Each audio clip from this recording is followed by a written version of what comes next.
Bonjour, alors aujourd'hui je voudrais vous donner quelques armes, quelques idées, quelques tactiques, quelques techniques pour vous aider à vous battre contre la honte en fait. C'est un ennemi puissant qui a cherché pendant trop longtemps à détruire qui vous êtes, à détruire votre personnalité et votre identité.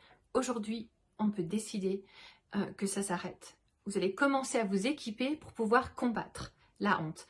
Vous savez, la honte, c'est une sensation, un sentiment, une émotion qui nous envahit dans notre cœur, dans notre âme et dans notre corps.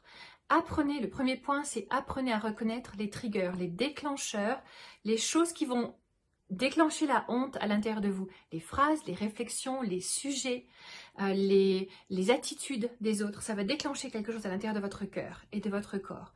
Vous allez sentir votre corps se figer comme une vague de froid qui descend dans le dos.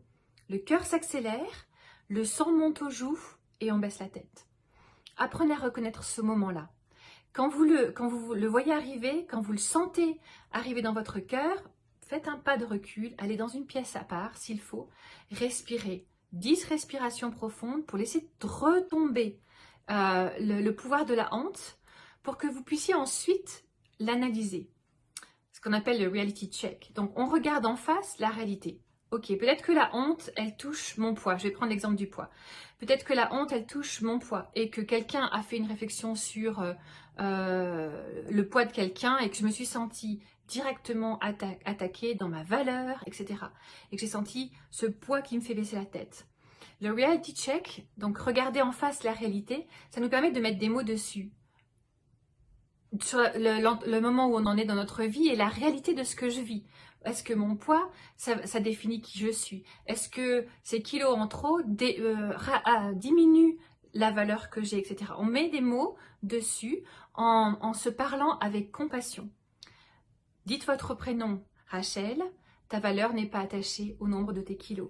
Ta valeur, elle est dans l'identité que Dieu dit de toi, ce que Dieu dit de toi, la façon avec laquelle tu interagis avec les autres, etc. Prenez le temps de vous parler avec compassion. J'aime beaucoup ce passage dans le film The Help, où l'aide parle à la petite fille, elle lui dit « You is beautiful », donc c'est pas du bon anglais, hein, mais c'est pas important, elle lui dit « Tu es belle, tu as de la valeur, tu as de l'importance et il y a des qualités en toi que je suis en train de reconnaître et de valoriser. » Faites ça pour vous.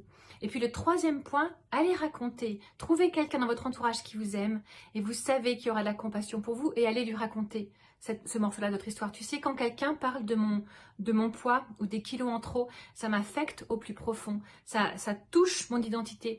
Qu'est-ce que tu en penses? Est-ce que tu veux bien prier avec moi?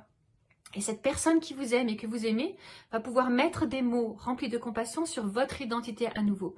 Quand on expose les outils, les armes de la honte contre nous, le fait d'en parler, de mettre des mots dessus, diminue le pouvoir de la honte, vous verrez que petit à petit, vous gagnerez, vous remporterez cette victoire. Et ce point-là ne viendra plus vous embêter.